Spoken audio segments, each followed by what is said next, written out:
Welcome student. আজকের ভিডিওতে আমি আলোচনা করব ক্লাস 10-এর হিস্ট্রির সাবজেক্টের গুরুত্ব এবং ক্লাস 10-এর ছাত্রছাত্রীরা কিভাবে পড়লে বেশি নাম্বার পাবে এবং তারা তাদের ভবিষ্যৎ গড়ার ক্ষেত্রে 10-এর ইতিহাসটাকে কিভাবে কাজে লাগাবে সে বিষয়ে আমি আলোকপাত করব। আমি আমার যে চ্যানেল তোমরা জানো, লার্ন পলিটিক্যাল সায়েন্স 247, আমি মেনলি পলিটিক্যাল সায়েন্সের উপর আলোচনা করি, কিন্তু আমি ইতিহাসেও পড়াশোনা করি এবং ইতিহাস দীর্ঘদিন ধরে আমি পড়াই। সেই কারণে ইতিহাসও আমি ভিডিও তৈরি করি, তোমরা দেখছো। সবথেকে বড় কথা হলো যে ভিডিও যারা দেখছো, সব আগে দরকার ভিডিওর প্রতি কনফিডেন্স, ভিডিওর উপরে বিশ্বাস। আমার দীর্ঘ 38 বছরের অভিজ্ঞতার ফসল হলো আমার ভিডিওগুলি। এই দীর্ঘ 38 বছর ধরে আমি কলেজে 3 বছর পড়িয়েছি, স্কুলে হাই সেকেন্ডারি 9, 10 এই সমস্ত ক্লাসগুলিতে ইতিহাস এবং রাষ্ট্রবিজ্ঞান বিশেষভাবে পড়িয়েছি এবং প্রাইভেট টিউটর হিসাবে আমি রাষ্ট্রবিজ্ঞান ধারাবাহিকভাবে 38 বছর ধরে পড়াচ্ছি, এখনও আমি পড়াচ্ছি।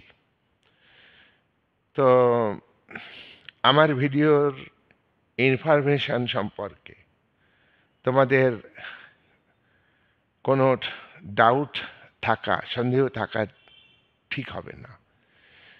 তো মাধ্যমিকের যে ইতিহাসটা আমি এটা কিন্তু ধারাবাহিকভাবে ভিডিও করছি, আর পলিটিক্যাল সায়েন্সের যেসব ভিডিও সেখানে বিএ মেজর কোর্সের সেকেন্ড টার্মের উপর আছে, ফার্স্ট টার্মের আছে এবং সেমিস্টারের আছে। মাস্টার ডিগ্রি যারা পড়ছো তাদেরও টপিক এর উপর আছে, নেট ব্যুরো যারা পরীক্ষা দিবে তাদেরও টপিকের উপরে আমি ভিডিও করছি। যা কিছু ভিডিও সবই কিন্তু সিলেবাস ভিত্তিক ভিডিও। আজকের আলোচনা আমি পলিটিক্যাল সায়েন্স কিভাবে পড়তে হবে সেটা নিয়ে আলোচনা করছি না, আমি হিস্ট্রি সাবজেক্টটাকে কেন গুরুত্ব দিয়ে পড়তে হবে, যারা মাধ্যমিকে, যারা এবার 10-এ উঠেছো, বিশেষ করে তাদের উদ্দেশ্যে, এবং ইউপিএসসি পরীক্ষা যারা দিচ্ছ, কেন্দ্রীয় রাষ্ট্রকিত্তা কমিশনের যে পরীক্ষা আছে অল ইন্ডিয়া বেসিসে, তারা কেন ইতিহাসটাকে বিশেষভাবে পড়বে তার উত্তর আজকের আলোচনার মধ্যে থাকবে।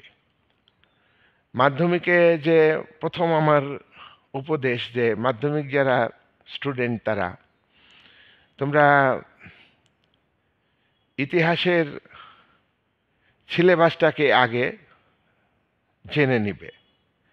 8টা অধ্যায় আছে, 8টা অধ্যায়ের হেডলাইন, যেমন ধরো প্রথম অধ্যায়ে আছে আধুনিক ইতিহাস চর্চার বৈচিত্র্য, নতুন সামাজিক ইতিহাস, খেলার ইতিহাস, শিক্ষার ইতিহাস, সামরিক ইতিহাস, পরিবেশের ইতিহাস, এরকমগুলো আছে।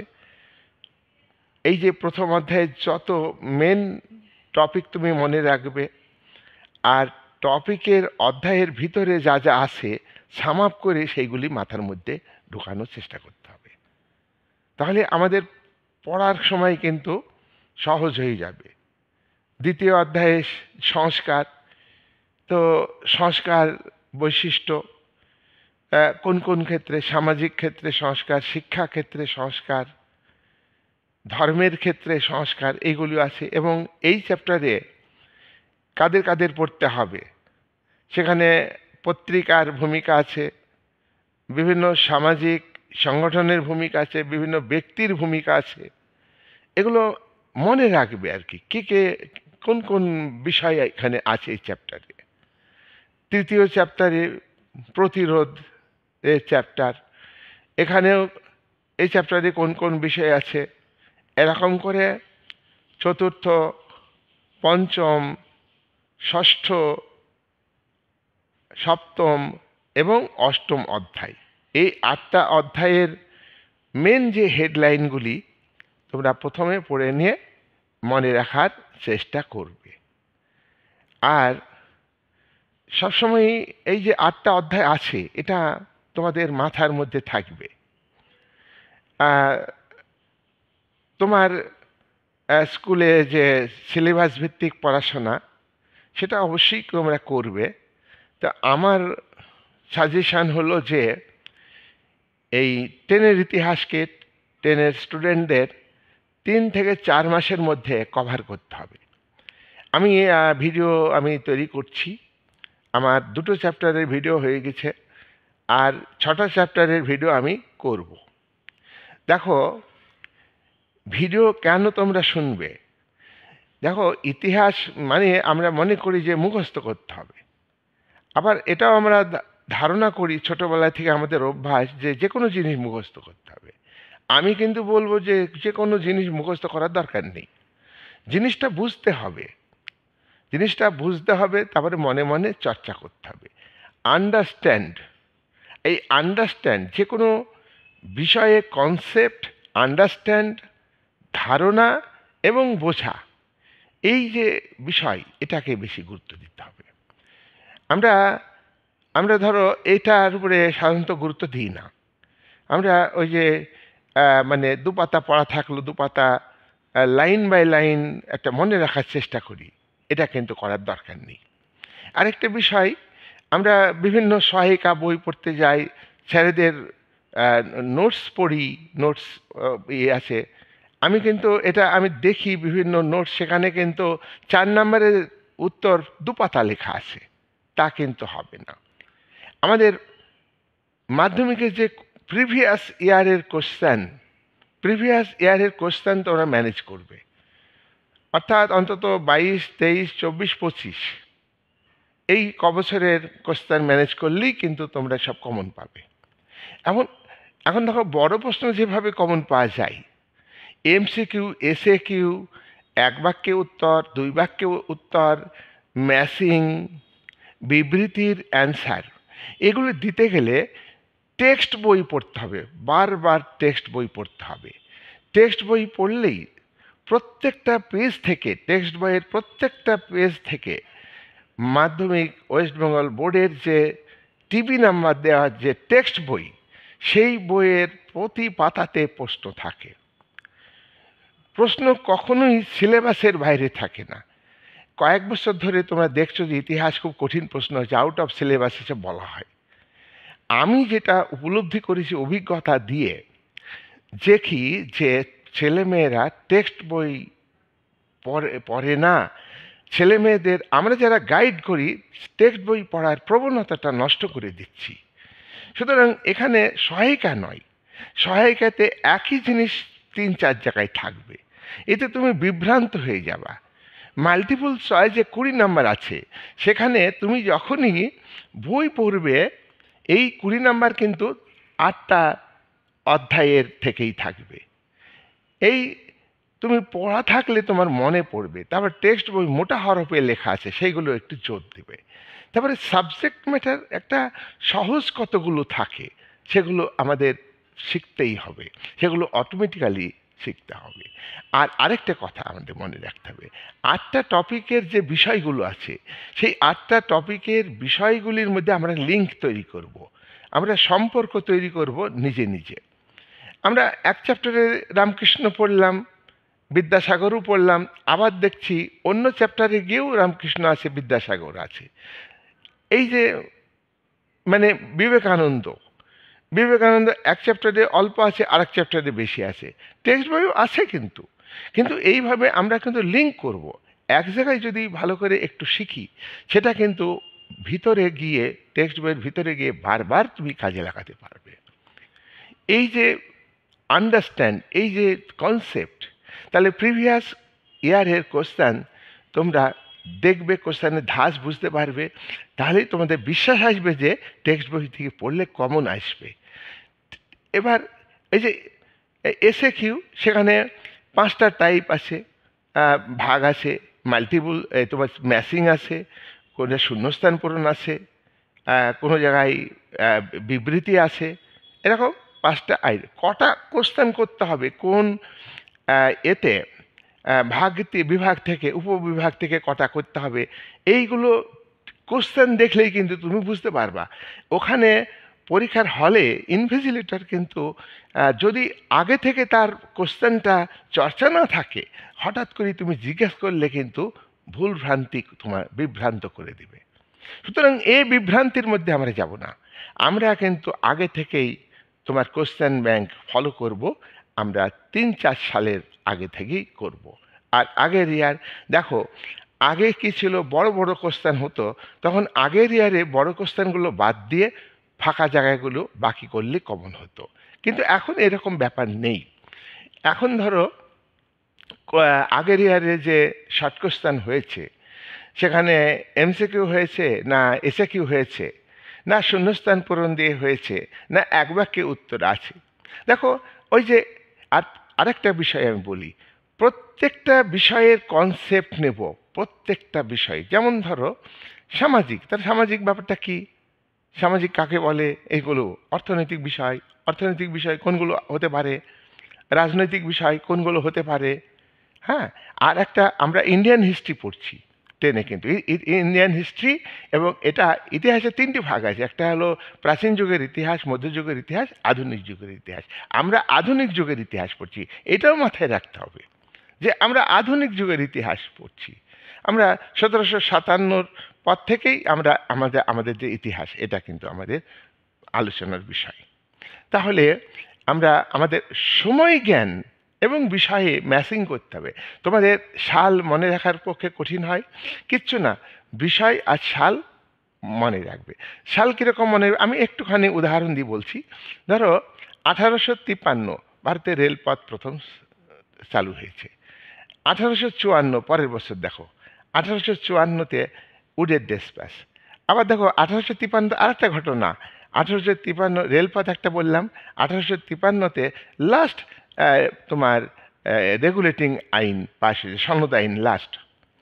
আর সনদ আইনগুলিকে মনে রাখবা, 1773 থেকে 20 বছর পর পর যোগ করতে করতে আসবা 1853। বোধ হয় সম্ভবত 5টা সনদ আইন হয়েছে, 1773, 1793, 20 যোগ করো 1813, 20 যোগ করো 1833, 20 যোগ করো 1853। তারপরে কিন্তু মহাবিদ্রোহ, তারপরে ভারত শাসন আইন চালু হয়েছে। ভারত শাসন আইনের সালগুলো ওইভাবে পরপর মনে রাখবে। 1858 প্রথম ভারত শাসন আইন, 1861 দ্বিতীয় ভারত শাসন আইন, 1892 তৃতীয় ভারত শাসন আইন, 1909 মর্লেমিন্টো সংস্করণ, ওটা ভারত শাসন আইন, 1919 মন্টেগু সেমসফোর্ড, নাম মানে ব্যক্তি অনুযায়ী নাম হয়েছে, কিন্তু ওটা ভারত শাসন আইন। 1935 লাস্ট ভারত শাসন আইন। আর 1947 সালে তোমার ভারতের স্বাধীনতা আইন। এই যে তুমি সনদ আইনগুলো পরপর চেন ওয়াইজ মনে রাখলা, আর প্রত্যেকটা সনদ আইনে কিছু কিছু পরিবর্তনগুলো তুমি সেটিং করবে। তোমরা এরকমভাবে সেটিং করবে। আর ভারত শাসন আইন তুমি তোমাদের বই এক জায়গায় গুছানো নাই, কিন্তু বইয়ের বিভিন্ন জায়গায় আছে, টেক্সট বই আছে, কিন্তু পৃষ্ঠা উল্টে কী করবে, তুমি ভারত শাসন আইনগুলোকে গভর্নমেন্ট অফ ইন্ডিয়া অ্যাক্ট তুমি থরোলি মনে রাখবে। অ্যাট এ গ্ল্যান্স তোমার কিন্তু ব্রেনের মধ্যে থেকে যাবে, কিচ্ছু মুখস্থ করার দরকার নাই। বিভিন্ন সাবজেক্টকে তুমি কম্পেয়ার করবে, বিভিন্ন চ্যাপ্টারকে, 8টা চ্যাপ্টার আমাদের, 8টা চ্যাপ্টার আমার সবসময় মোটামুটি মনে থাকবে, এইগুলো আমাদের মনে রাখতে হবে। মডার্ন ইতিহাস পড়ছি, আমাকে মনে রাখতে হবে। ইতিহাসের মধ্যে দেখো, যে কোনো বিদ্রোহ যখন পড়বা, আমি একটা ফর্মুলা বলে দিচ্ছি, অর্থনৈতিক কারণ থাকবে, সামাজিক কারণ থাকবে, রাজনৈতিক কারণ থাকবে। ওই যে সিপাহী বিদ্রোহ তোমাদের আছে, সেখানে ওখানে ওখানে সামরিক কারণ আছে, এনফিল্ড রাইফেল চালু, দাঁতে টোটা পরানো, গুলি পড়া, এই একটা কারণ। ওখানে ওখানে ধর্মীয় কারণ আছে, ধর্মীয় কারণও থাকবে। তাহলে যে কোনো বিদ্রোহে তুমি সাঁওতাল বিদ্রোহ করবা, তাহলে তুমি আগে থেকে জানবা যে এটা অর্থনৈতিক কারণ আছে, অর্থনৈতিক শোষণ, সামাজিক বঞ্চনা আছে, সামাজিক কারণ। তাহলে যত বিদ্রোহ আছে, হ্যাঁ, প্রথমত এতে বিদ্রোহ কাকে বলে, অভ্যুত্থান কাকে বলে, বিপ্লব কাকে বলে, শিল্প বিপ্লব কাকে বলে, কৃষি বিপ্লব কাকে বলে, আন্দোলন কাকে বলে, সংগঠিত আন্দোলন কাকে বলে, ধর্মঘট কাকে বলে, পিকেটিং কাকে বলে, সমস্ত ওয়ার্ডের, টেক্সট বইয়ের ওয়ার্ডের মিনিং অর্থাৎ এগুলো যদি করা যায়, আমি তোমাদের হেল্প করবো। আমি আমার ভিডিওতে দেখবে প্রত্যেকটা জায়গায় আমি কিন্তু ব্যাখ্যা দিয়েছি, ব্যাখ্যা দিই, আরও দেব। প্রতিরোধ প্রতিরোধ প্রতিরোধ কি, আন্দোলন কি, এইভাবে। আর রাজনৈতিক কারণের মধ্যে শাসক শ্রেণীর অন্যায় অবিচার, শাসক শ্রেণীর দুর্বলতা, শাসক শ্রেণীর অবিবেচনামূলক আইন, এইগুলো থাকবে। সামাজিক মানে যে যে ব্যবস্থা চলছে, ব্যবস্থার কর্ণধার তারা যারা, সাধারণ মানুষকে ঘৃণা করা, অবজ্ঞা করা, এগুলো সামাজিক। অর্থনৈতিক কারণ মানে তাদের ন্যায্য বেতন দেওয়া হয় না, ন্যায্য অর্থনৈতিক জীবন খুব কষ্টের, দারিদ্রতা রয়েছে, সুতরাং তারা কিন্তু বিদ্রোহের দিকে পা দেয়। যাই হোক, আজকের ভিডিও আমি বড় করব না, আমি এই ধরনের ভিডিও মাঝে মাঝে করব, তোমরা ভিডিও দেখবে। আমি বলছি যে ক্লাস 10-এর ইতিহাসে মানে সবাই কিন্তু 90, 95, 100-তে 100ও পাওয়া যাবে। শুধু বড় প্রশ্ন 8 নম্বরে যে কোশ্চেন, সেটাও কমন পাওয়া যায়, সেটা 8-এ 8 পাওয়া যায় ঠিক করে লিখলে, নাই 1 কাটা যাবে, কিন্তু বাকি 4-এ 4 পাওয়া যাবে। টেক্সট বইয়ের যতগুলো পয়েন্ট আছে ততগুলো পয়েন্টই লিখলেই হবে। আমাদের ইনস্ট্রাকশন মানতে হবে, আমাদের 2 বাক্যে লিখতে হবে, 2 নাম্বার আছে, আমি 5 বাক্যে লিখতে যাব না। আমাদের 7-8টা বাক্যে লিখতে হবে 4 নাম্বারে, 424টা কোশ্চেন, 424 মোট নাম্বার, 6টা কোশ্চেন 4 নাম্বার করে। ওখানে আমি কেন আমি 2 পাতা লিখতে যাব? এখানে আমার সময় নষ্ট হবে। আমি কিন্তু দেখেছি, আমি টেস্টের খাতা দেখেছি, মাধ্যমিকের খাতা তো দেখেছি, এরকম ঘটনা ঘটে। সুতরাং তোমরা টু দি পয়েন্ট অ্যান্সার করবে।